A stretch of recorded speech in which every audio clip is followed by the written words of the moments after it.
Hey guys, Fabio here. Markets have been moving quite interesting, so let's see what is going on. By the way, have been receiving a lot of questions about the algorithm. The algorithm will be dropped on Monday, so make sure to be in the Discord community. Link is in the description down below. Also, make sure to just check out Discord in general. A lot of value is dropped there on a daily basis. So yeah, with that said, let's just dive into this video. Don't forget to leave a like and subscribe to this channel, and let's dive in.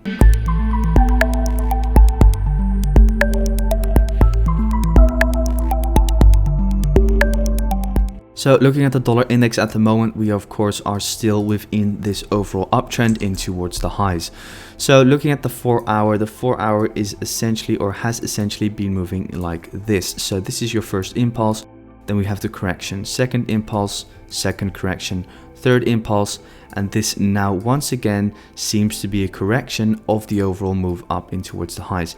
Now, we don't have to see another move back down to then get the move up, because we have already seen a response to this area of basing structure, which was a rally, a base, and a rally.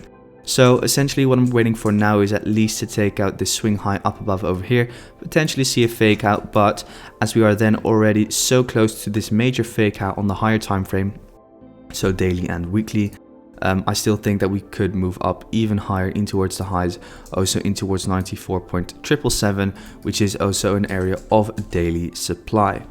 So with that said, let's head over to our first pair, which is euro dollar. And euro dollar, guys, so euro dollar is still just so messy in my opinion on the higher time frame. Yeah, we're still just reacting to this zone and to this trend line, which we have down below over here. Not much going on, to be honest, so let's have a look at what the lower time frame is telling us. And yeah, if we dive in towards the lower time frame, the lower time frame is also just pretty ugly in my opinion. What I like doing in these kind of situations is, for instance, looking at the 15-minute time frame and then saying, okay, are there any trades? Well, looking at the 15, it also just looks very consolidative, very messy. Overall, the price is just waiting for the NFP announcement in my opinion. But if we just dive in towards this 5-minute time frame, what you can then see is just that the trend in towards the lows is just so obvious. And for instance, and I'm going to be going over this afternoon within the community, I'm going to be discussing some scalping setups. But what we have over here, for instance, is a beautiful scalping setup. So this is your area of supply on the 5-minute. And then what you can see is the perfect 618 fib retracement. We have created a new lower low in comparison to the previous lows, and the downtrend continues in towards the lows. So from there onwards, every single time you can just wait for a retracement back up in towards the previous basing structure. So over here we had basing, just got missed. And then once again we have basing over here, also just got missed because this basing was also not valid, by the way. The candle did not get engulfed. So for now, just going to be waiting. Another scalp was this morning over here with this area of supply. This one can be drawn from wick to wick, of course. And then if we were to draw in the fib, what you'll then see is the perfect 618 fib retracement, wicking towards the zone and then further downside. So when the market is kind of giving you a headache and it's not providing you with very clear higher time frame structure, you can always just dive in towards the lower time frame, knowing that the higher time frame is in a downtrend. You can then look for 5-minute downtrend setups, just combine the fibs with the supply and the demand levels. But yeah, with that said, let's over to our other pairs, and the first one, or the second one, is Aussie dollar.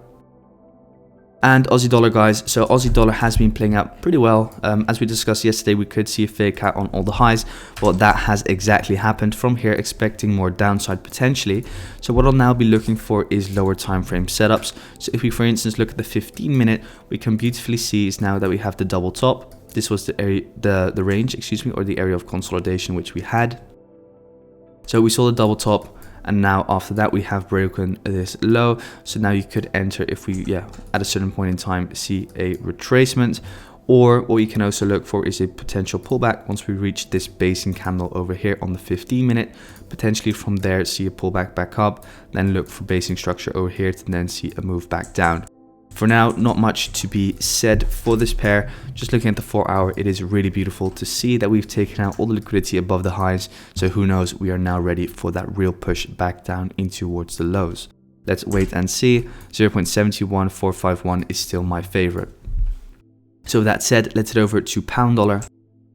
And pound dollar, guys, so pound dollar has responded beautifully to this area of 4-hour supply, which I shared yesterday, as we can see, to absolute perfection. Came in with the 1, 2, 3. So over here, 1, 2, 3, a little bit more clear on the lower time frame, but yeah, just so beautiful. This was literally a perfect short. Perfect short. All the confluences were there. Hope some of you guys were able to take this. Yeah, this was just absolutely beautiful. 786 or even a 0.88 fib retracement, 4-hour supply, 1-hour supply, and then of course the beautiful ascending channel in towards the highs. This is like literally all the confluence you need. Also beautiful downtrend structure. Boom. So expecting more downside from pound dollar today. So that's it. Let's have to Kiwi dollar. So Kiwi dollar, also beautiful structure, however a little bit of a more messy correction. However, the correction was ascending, guys. So always remember, when we see ascending corrections, these are a sign of potential bearishness to come. So for now, not much interesting on this pair. What I might be waiting for is if we break more of these lows soon, wait for the retracement into towards basing structure, then look for potential shorts. We do of course have to remember that today is NFP, so we have to stay safe within the markets. Do not over risk. Make sure to set your stop losses to break even on time. But yeah, some very nice setups have been occurring. Kiwi dollar for me just missed this overall basing structure. Of course, we could have drawn it from wick to wick. Then you can see that we did touch the zone. However, in this particular situation, I would have preferred it to move just a little bit higher, in my personal opinion. But still, if you draw it from wick to wick, it is a very, very valid zone and a perfect tap in towards 0.69457. Might have been my personal mistake not drawing it from wick to wick, but still, yeah, not really that big of a problem. Might look for a skill in once we start breaking structure over here, because now we are breaking structure. Let's wait for these lows to get broken, like on pound dollar, and then take an additional short in towards the lows. So that's Kiwi dollar. Let's over to our last pair, which is gold.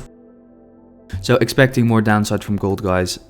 Just waiting for further lows to get met. 1733 is my target. Currently in a short upon the fake out of the highs yesterday, up above over here, as you guys know. So yeah, let's just see and wait what is going to be happening. Looking at the 1-hour structure and the 15-minute structure, yeah, the 15-minute is looking pretty bearish.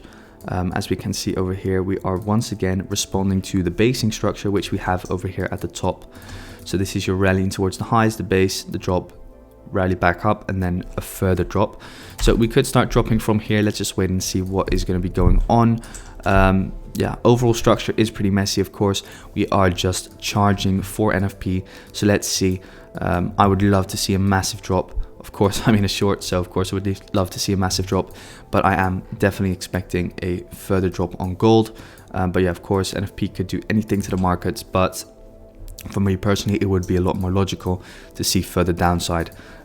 We might come back up in towards the highs once again, take out all the liquidity, but I would prefer just it to drop all the way in towards 1733, from where we could see potential longs. Let's say we do push down lower, we could take out all the lows underneath structure over here, and then start seeing retracement back up. But yeah, it's just a waiting game for now, so let's wait and see. You know my expectation, so that is it for now. You could look on the lower time frame for potential scalps or whatever, let's say 5 minutes. And if you look on the 5 minute over here, for instance, once again, you see the perfect basing structure over here. So that's how easy it can essentially be. Of course, in this particular situation, the trend is not that obvious in towards lows, in the sense that you've kind of broken this is happening. However, if the overall structure is more favorable, in towards the downside, you can of course still take these risky setups without waiting for the real structure to change. People might say that this is a high low, not really in my opinion. But yeah, let's see. If we break the low, then you can look for an additional scalp in towards the downside. So guys, that's all for today. Thank you so much for watching. If you have any questions whatsoever, make sure to feel free to join the Discord server and send me a message over there. Thanks guys.